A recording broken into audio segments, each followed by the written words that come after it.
Le Québec attire de plus en plus d'homosexuels en provenance de différents pays. La ville de Montréal semble particulièrement attrayante pour de nombreux immigrants homosexuels. Le village gay de la deuxième métropole canadienne est l'un des plus grands quartiers gays dans le monde.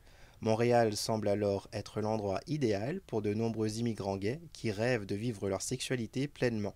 J'ai quitté l'Afrique parce que j'étais gay, parce que je voulais vivre mon orientation sexuelle, mon homosexualité. Si je me replace un peu quand j'étais au Rwanda, c'était un silence absolu sur l'homosexualité. Les gens disaient c'est une affaire des Blancs, chez nous ça n'existait pas. Ce qui fait que je croyais que j'étais le seul gay en Afrique, que j'étais le seul gay au Rwanda, le seul gay qui est noir. Pourtant, il y en avait plusieurs autres personnes. En fait, c'est en arrivant ici que je me suis rendu compte qu'il y a d'autres noirs gays comme moi. Bien que tout n'est pas toujours rose à Montréal, certains immigrants homosexuels apprécient la ville grâce à l'ouverture d'esprit de ses habitants. Moi, j'habite ici à Montréal. À Montréal, c'est une grande métropole. Montréal est plus ou moins ouverte. Olivier Roy est doctorant en sociologie. Dans ses recherches, il s'intéresse aux facteurs qui poussent les hommes homosexuels à venir immigrer au Canada. La sexualité est un facteur de leur immigration. Dans certains cas, c'est le principal facteur.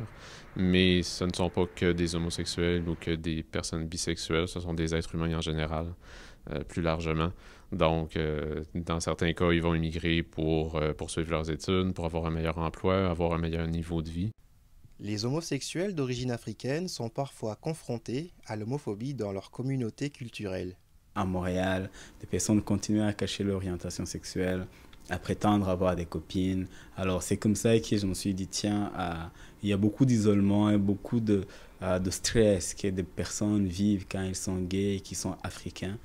Néanmoins, l'homophobie ne serait pas un phénomène systématique au sein des communautés immigrantes. Il ne faut pas croire que tous les pays du Sud, d'Amérique du Sud, des Caraïbes, d'Afrique, du Moyen-Orient et d'Asie sont homophobes.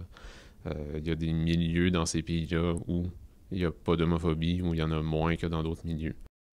Noël Saint-Pierre, avocat très engagé auprès des immigrants gays et lesbiennes, dénonce un manque d'implication du gouvernement du Québec dans le dossier des immigrants homosexuels. Il n'y a aucune ressource pour accueillir les gays et les lesbiennes qui viennent de notre pays, avec le résultat que j'ai plein de clients qui arrivent, qui vivaient l'homophobie souvent intériorisée, et qui se cachent. Ville ouvertement gay, Montréal est parfois le lieu de belles histoires d'amour. C'est tellement important d'avoir quelqu'un d'autre pour voir les joies, la tristesse, l'angoisse dans la vie. Et c'est maintenant, je pense que j'ai trouvé quelqu'un qui fait ça pour moi et j'ai fait ça pour lui.